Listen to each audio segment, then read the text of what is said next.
Oi, turma! Nesse nosso terceiro vídeo sobre os parâmetros curriculares nacionais e a educação física, nós vamos trabalhar com a especificidade do terceiro e quarto ciclo. Como eu falei, esse documento ele é diferente do documento 1, que é do primeiro e segundo ciclo, que tratou do primeiro ao quarto ano. Nesse terceiro vídeo, a gente vai trabalhar com o terceiro e quarto ciclo, que corresponde ao quinto e sexto e ao sétimo e oitavo ano. Tá? Então, a gente pode ver que nesse período, na década de 90, nós tínhamos aí a complementação do ensino fundamental em 8 anos. Né? A partir dos anos 2000, a gente vai ter aí a complementação em 9 anos. Tá? Então, para a gente entender um pouquinho como é que está organizado esse documento do terceiro e quarto ciclo, a gente vai fazer uma apresentação geral do que é que tem nesse documento. Tem, novamente, uma síntese dos princípios que norteiam a educação física no ensino fundamental, e prestem bem atenção nesse tópico, porque uma das questões que vai ser proposta no final dessa série de 3 vídeos, né, vocês vão receber um formuláriozinho via Google Forms, para que vocês possam mensurar o que vocês aprenderam ao longo desses 3 vídeos, e uma das questões é exatamente sobre a síntese dos princípios que norteiam a educação física no ensino fundamental. Um outro aspecto diz respeito à caracterização da área.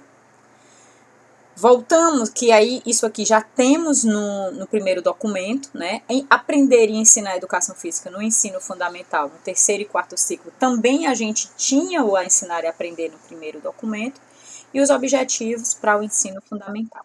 Então, esses aspectos mais gerais, né, do documento. A gente tem na segunda parte desse documento a educação física para o sexto ao nono ano. Aí eu já fiz a adaptação, tá? É do sexto ao oitavo, mas eu fiz a adaptação para a gente já pensar que é do sexto ao nono, onde a gente vai ter aí o ensinar e o aprender, objetivos para a educação física, conteúdos, avaliação e as orientações didáticas. Essa é uma última parte desse documento, já um pouquinho melhor do que no documento anterior. Então vocês vão ver também, né, que esse documento ele vai ser um pouquinho melhor estruturado, com informações didáticas bem já redimensionadas em relação ao primeiro documento, tá bom? Então, os princípios, né, que regem os parâmetros, são 3 princípios principais. O primeiro deles é a inclusão, ou seja, como é que o professor pode promover de forma inclusiva a participação de todos os alunos no momento da aula. E quando a gente fala inclusão, a gente não fala apenas da inclusão do aluno com algum tipo de deficiência, né? Mas a inclusão no sentido de incluir os gordinhos, os magrinhos, os aptos, os não aptos, né? Aqueles que têm habilidade, aqueles que não têm habilidade. Então, a gente trabalhar a inclusão nos seus diferentes aspectos. Então, esse é um dos princípios fundamentais que o professor deve atentar quando da organização do currículo, ou seja, como é que eu promovo essa inclusão. A diversidade, que já estava presente no primeiro documento, ou seja, a diversificação dos diferentes conteúdos, promover essa diversidade no sentido do aluno conhecer jogos do mundo, do Brasil e da sua realidade local, e não conhecer apenas o esporte, mas conhecer os jogos, as danças, as lutas, as ginásticas. E um outro muito importante é atentar para a categoria dos conteúdos, ou seja, os conteúdos conceituais, procedimentais e atitudinais. Então, não devemos ensinar apenas os procedimentos, ou seja, o fazer, né? Mas ensinar o saber e compreender, o saber fazer e o saber ser, né? Que seria aí a dimensão saber conhecer, mais voltado para a dimensão conceitual, saber fazer, mais voltado para a dimensão dos procedimentos, e saber ser, no sentido de você se posicionar e agir, né, respeitando os outros, respeitando os colegas e respeitando os seus próprios limites pessoais. A gente tem aí a caracterização da área, e como eu falei, em relação ao primeiro documento, que é do primeiro e segundo ciclo, esse documento ele foi melhor elaborado, né? Ele trouxe uma caracterização da área um pouco mais completa, né, com um pouco mais de discussão. Apresenta inicialmente a influência de correntes de pensamento filosófico, as tendências políticas, científicas e pedagógicas, né, ele faz um resgate, tentando relacionar as tendências pedagógicas, né, com as tendências da educação física, a influência da filosofia positivista e da área médica na educação física, né, e aí faz uma crítica também a essa influência da área médica, dos interesses militares e a esportivização, que não deixa de ser um retrospecto das tendências que historicamente a gente estudou na educação física, essas influências, né. E aí um aspecto importante que o documento também traz são as tendências pedagógicas, que ficaram muito conhecidas a partir da década de 90 até hoje, né? Claro que para o contexto da época, o documento apresenta aquelas principais abordagens que estavam sendo difundidas naquele período. A gente sabe que dos anos 2000 para cá, nós tivemos muitas outras abordagens sendo desenvolvidas, né? Então, a gente tem a abordagem psicomotora, ou abordagem psicomotricista, difundida aí por Lebouche, praticamente no Brasil. A abordagem construtivista, que foi bastante trabalhada pelo João Batista Freire. A abordagem desenvolvimentista, que foi desenvolvida e trabalhada pelo professor Gotani. E as abordagens críticas, né, que foram as abordagens que tratam a pedagogia da cultura corporal, né, abordagem crítico-superadora, abordagem crítico-emancipatória, abordagem das aulas abertas, que tem como aspecto fundamental proporcionar ao aluno conhecimento da realidade, a crítica da educação física, né, nesses diferentes contextos. Então, essas foram as principais abordagens trabalhadas nesse documento.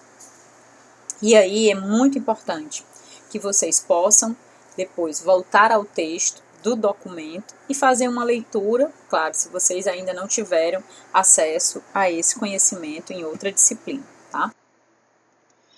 Um outro aspecto importante desse documento que eu já falei também no anterior, é o conceito de cultura corporal de movimento, que é um conceito que vai trazer uma nova dimensão para a educação física, né? Primeiro é o entendimento do corpo, que não é mais entendido apenas como aquele corpo biológico, o corpo fisiológico, com músculos, tendões, mas é um corpo que está para além dessa concepção somente anátomo-fisiológica, que é um corpo em seu aspecto sociocultural, né? Um corpo que se relaciona, um corpo que conhece, um corpo que sente, um corpo inserido em um determinado contexto e que traz as características desse contexto inseridos nele. E aí também os conteúdos que são abordados, que não é apenas o esporte, aborda conteúdos da educação física como expressão de produções culturais, conhecimentos historicamente acumulados e socialmente transmitidos, como os esportes, jogos, lutas, ginásticas, né, a capoeira e por aí vai. E aí a gente tem a cultura corporal de movimento em relação à educação física escolar e o esporte, que na verdade a educação física escolar não é o esporte, mas sim o esporte é um elemento que está inserido na cultura corporal de movimento e inserido como conteúdo de ensino da educação física escolar. É importante fazer essa distinção, porque até então a gente tem a educação física escolar difundindo basicamente o conteúdo esporte nas suas aulas, né? E aí a gente vai ver que para além do esporte, que é um conteúdo, nós devemos desenvolver e difundir os elementos da cultura corporal de movimento. E essa cultura corporal de movimento, como eu já falei também no vídeo 1, visa garantir o acesso dos alunos às práticas da cultura corporal e contribuir para a construção de um estilo pessoal no sentido de praticá-las, ou seja, não existe uma única forma de jogar, não existe uma única forma de executar o arremesso do basquete, né? Então, o aluno ele precisa aprender, claro, os aspectos biomecânicos do jogo, os aspectos anatômicos, os aspectos fisiológicos, mas aí ele encontra também o seu próprio estilo pessoal do jogo. E oferecer instrumentos para que eles sejam capazes de também apreciar essas práticas criticamente. Saber fazer uma leitura de um jogo de futebol, de um jogo de basquete, de um jogo de handball, de um jogo de rugby, né, de um jogo de futebol americano, né, e vários outros tipos de esportes do mundo do Brasil e do seu próprio contexto regional. E aí nós temos um tema, como eu falei também já no vídeo 2, é a relação da educação física com a cidadania. E para isso, esse documento ele aponta 4 pontos principais. A concepção de cultura corporal que amplia a contribuição da educação física para o pleno exercício da cidadania e potencializa, né, essa viabilidade, né, de realmente desenvolver a cidadania. O lazer e a disponibilidade de espaços públicos, o princípio da inclusão como um direito de todos à prática da educação física, e a atuação dos meios de comunicação e a indústria que impõe valores. Então, esses 4 aspectos, que aí são muitos aspectos que estão envolvidos em cada um deles, é importante que vocês voltem ao documento, que leiam e que possam se socializar com essas discussões, né, com esses 4 grandes temas. Um aspecto novo, né, nesse documento, e que vai também ser muito difundido ao longo dos próximos, de toda a década de 90 e início dos anos 2000, são os temas transversais, né? Inclusive nós tivemos livros que trabalharam só com temas transversais. Existe um livro dos parâmetros curriculares que trata só dos temas transversais, mas nesse documento da educação física ele traz em linhas gerais como é que a educação física pode contribuir para trabalhar a ética, trabalhar a saúde, a pluralidade cultural, o meio ambiente, a orientação sexual e o trabalho e consumo. Então, são 6 grandes temas que não são simples, não são temas fáceis, né? Mas como é que a gente pode pensar a educação física na dimensão com a ética, né? Então, como é que a gente pode, a partir de uma análise, de um jogo de futebol, fazer com que o aluno compreenda qual é a ética que está ali envolvida, né? Sobre pluralidade cultural, quais são os esportes mais que favorecem o trabalho com esse tema? Mesma coisa da orientação sexual. Por que as meninas do futebol ganham menos que os homens no futebol? Então, trazer esses temas para serem discutidos para além do conhecimento procedimental, que é o saber jogar, que é o saber fazer, tá? E a gente tem o aprender e o ensinar na educação física, que é o que ensinar, para quem ensinar e como ensinar, tá? E aí são 3 subtemas, que é a resolução de problemas, que também foi trabalhado no documento 1, né? Ou seja, trabalhar por meio da resolução de problemas, favorecendo com que o aluno ele não tenha apenas a inserção na prática do esporte, na prática do jogo, do esporte, da luta, de forma a prática pela prática, mas que ele consiga ter elementos para também fazer e, juntamente com os outros, resolver os problemas que possam existir no momento dessa prática. O exercício de soluções por prazer funcional e de manutenção é um outro tema que é trazido. E o último é prazer, técnica e interesse. Vocês vão poder aprofundar cada um desses subtópicos, voltando também para o texto, como eu falei. O objetivo nosso é apresentar em linhas gerais os parâmetros para que vocês possam entender que elementos eu posso trazer dos parâmetros para pensar, né, o currículo na escola. E a gente tem outros aspectos, como a inserção nos grupos de referência social, automatismo e atenção, e as pessoas com deficiência. E um outro aspecto é o estilo pessoal e o relacionamento. Trata também dos cursos noturnos, de como é que a educação física está inserida, né, no curso noturno na escola.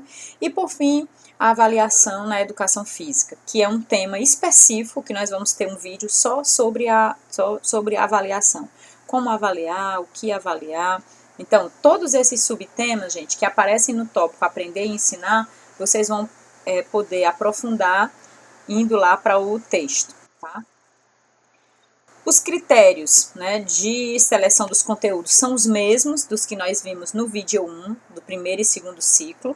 A relevância social, as características dos alunos e as especificidades do conhecimento da área. Importante que esse também é um tema que vai estar em uma das questões que vão ser propostas no final dessa sériezinha de 3 vídeos, tá? Então, vamos ficar atento aí para a gente compreender quais são os 3 critérios que são utilizados para que o professor possa desenvolver os conteúdos nas suas aulas. De conteúdos também a gente já falou, também vai ter uma questãozinha sobre isso, que são os esportes, jogos, lutas e ginásticas, atividades rítmicas e expressivas e conhecimento do corpo, sendo trabalhado aí nas 3 dimensões do conhecimento: conceitual, procedimental e atitudinal. Então, a gente vê que não tem tantas diferenças, né, do primeiro documento para esse em relação à organização, mas em relação ao conteúdo, nós vamos ter um aprofundamento maior.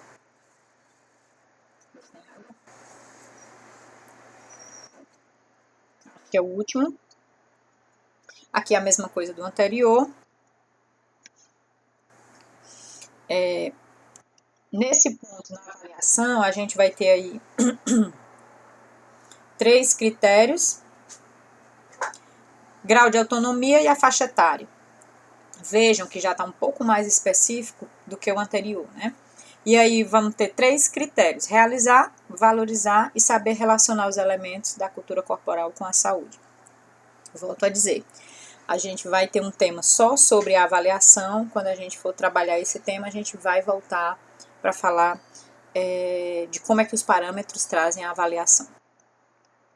As orientações didáticas são propostas em 2 grandes blocos: mídia, apreciação e crítica, e o olhar sobre os conteúdos. Então, é isso, né, em relação aos parâmetros, nesse segundo documento. Eu espero que esses 3 vídeos tenham dado uma visão geral de como esse documento está organizado, do que ele apresenta para a área e do que a gente pode trazer de contribuição desse documento para pensar o currículo. Né, fazendo só uma recapitulaçãozinha, a gente tem aí vários aspectos que podem ser usados para pensar os currículos, né? Não só na dimensão dos objetivos, na dimensão dos conteúdos, mas também em algumas proposições e estratégias que são difundidas para que o professor possa, né, utilizar nas suas aulas, como algumas orientações didáticas que são importantes. Um deles, como está visto, como vocês estão vendo aqui, que é o olhar sobre os conteúdos. Então, é muito importante que a gente tenha a possibilidade de ampliar a compreensão que os alunos têm da educação física e vejam a educação física não somente apenas como esporte, né, mas que ele conheça aí os outros conteúdos que ela pode desenvolver. A gente fica por aqui, vocês vão ter também postado lá no Siga um questionário para que vocês possam responder, é um formulário do Google Forms, que eu também vou estar enviando via WhatsApp para vocês, tá bom? Então, espero que vocês respondam e espero que tenham tirado um bom proveito desse conhecimento que é tão importante para a educação física, né, e para a nossa formação profissional. Até mais, até o próximo vídeo.